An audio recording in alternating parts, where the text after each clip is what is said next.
Kalau mengamati perkembangan yang terjadi menjelang tahun 2024, sungguh banyak cerita menarik yang dilakukan banyak tokoh. Pertemuan politik antara elit partai politik semakin intens dan tampaknya berpola acak karena hampir seluruh kekuatan memperluas ruang jelajah komunikasi politik. Contoh yang teraktual, kesepakatan berkoalisi antara Gerindra dan Partai PKB untuk pemilu 2024 dalam Rapirnas Gerindra di Sentul Bogor. Gerindra bahkan memberikan mimbarnya kepada Cak Imin sebagai ketua partai PKB. Cak Imin pun membalasnya dengan berbagai sanjungan lewat pantun kepada Prabowo dan Gerindra. Saling lempar pujian dan sanjungan elit partai seperti ini bukan sekedar sanjungan biasa. Ada agenda khusus dan strategis yang dibahas dan disampaikan, terutama agenda mencari sosok capres dan kawan koalisi dalam Pilpres 2024. Pasti seputar mencari suksesor Presiden Joko Widodo. Jagat politik tanah air memang sedang menghangat. Semua partai politik yang bakal ikut kontestasi mulai ambil ancang-ancang mengelus sejumlah nama yang bakal diusung untuk kemudian ditawarkan kepada rakyat. Padahal kalau kita kalkulasi, Pilpres masih terjadi 2 tahun lagi. Kita juga masih pada jalur pemulihan ekonomi sehabis pandemi dan sedang dihantam oleh krisis pangan dan komoditas global yang kian nyata.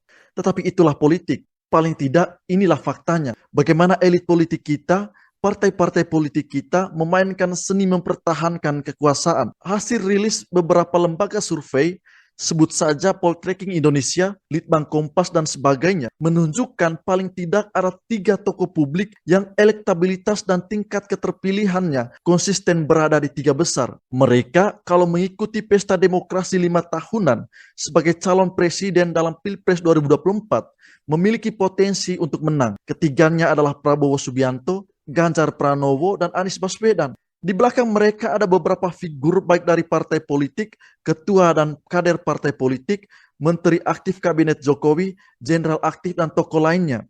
Dari 3 nama tersebut, Anies Baswedan belum memiliki kendaraan partai politik, meskipun Partai Nasdem sudah menjadikannya sebagai salah satu dari 3 balon presiden dari partai pimpinan Surya Paloh tersebut. Ganjar Pranowo hampir sama, kader PDIP, tetapi belum tentu diusung oleh PDIP.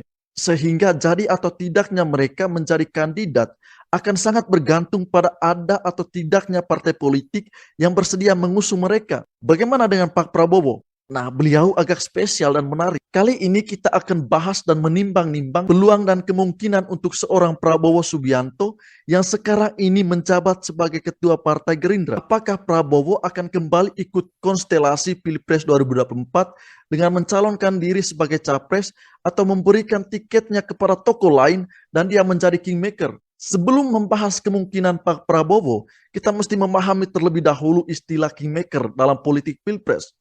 Kata kingmaker ini sering kita dengar menjelang Pilpres. Lantas, apa yang dimaksud dengan kingmaker? Sederhananya demikian.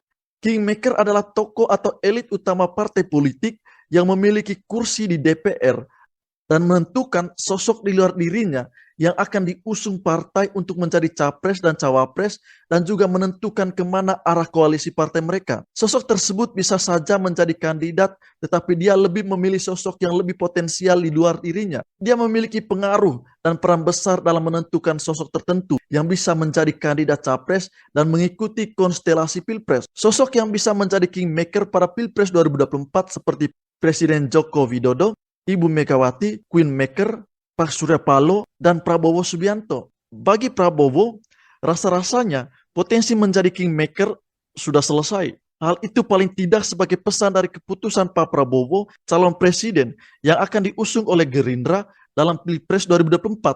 Hal tersebut diumumkan dan juga dideklarasikan dalam Rapimnas Partai Gerindra di Sentul Bogor. Sekarang kita menimbang kemungkinan untuk Pak Prabowo Subianto. Kita lihat dari sisi elektabilitas. Dari antara ketua-ketua partai peserta pemilu, Prabowo sendiri yang moncer dalam hal elektabilitas. Ketua-ketua partai yang lain seperti Golkar, PKB, PAN, Demokrat, elektabilitas ketua mereka masih berada di luar 3 besar. Puan Maharani, ketua DPR yang diwacanakan sebagai capres dari PDIP, juga masih belum mumpuni secara elektabilitas. Prabowo paket komplit yang memiliki kepastian partai pengusung dan mempunyai elektabilitas tinggi. Selain itu, kita tahu Prabowo Subianto tetap bertahan sebagai pembuat keputusan dan juga capres dari Gerindra.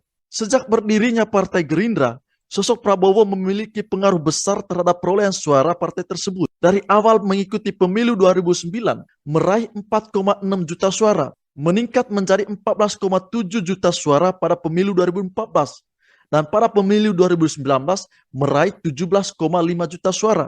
Hari-hari ini, posisi Prabowo yang strategis sebagai ketua umum partai membuatnya dilirik dari berbagai pihak. Sampai sekarang ini, terhitung sudah ada 2 partai yang mengunjung kediamannya, yaitu Partai PKB dan Partai Demokrat.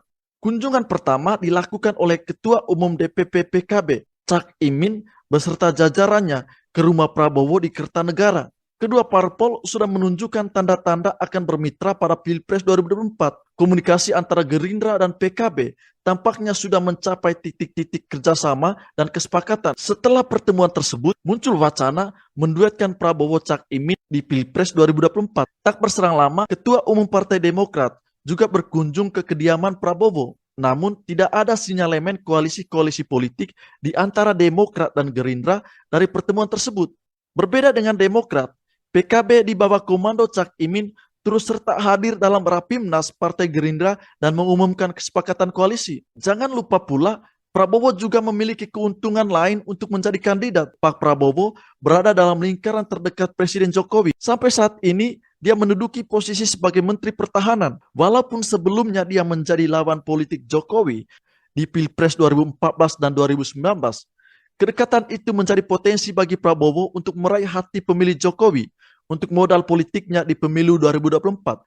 Dari kondisi seperti yang saya uraikan tadi, besar kemungkinan Prabowo dan Gerindra akan turun langsung menjadi kandidat dalam konstelasi Pilpres 2024. Kini, Prabowo sudah menyatakan kebersediaannya untuk menjadi calon presiden yang akan bertarung di tahun 2024. Bagaimana peluangnya untuk menjadi kingmaker? Meskipun Prabowo sudah menyatakan kebersediaannya di Rapimnas, bukan berarti sudah tuntas. Politik itu sangat dinamis dan mudah berubah dengan alasan-alasan tertentu. Oleh karena itu, kemungkinan Prabowo menjadi kingmaker masih ada dan bahkan sangat terbuka. Mengapa? Kalau Pak Prabowo memikirkan pertimbangan lain, misalnya faktor usia, faktor problem kebangsaan pasca 2024, pertimbangan koalisi, atau faktor kemungkinan menang, Pak Prabowo bisa jadi memilih untuk mengusung tokoh lain yang lebih potensial dan lebih segar.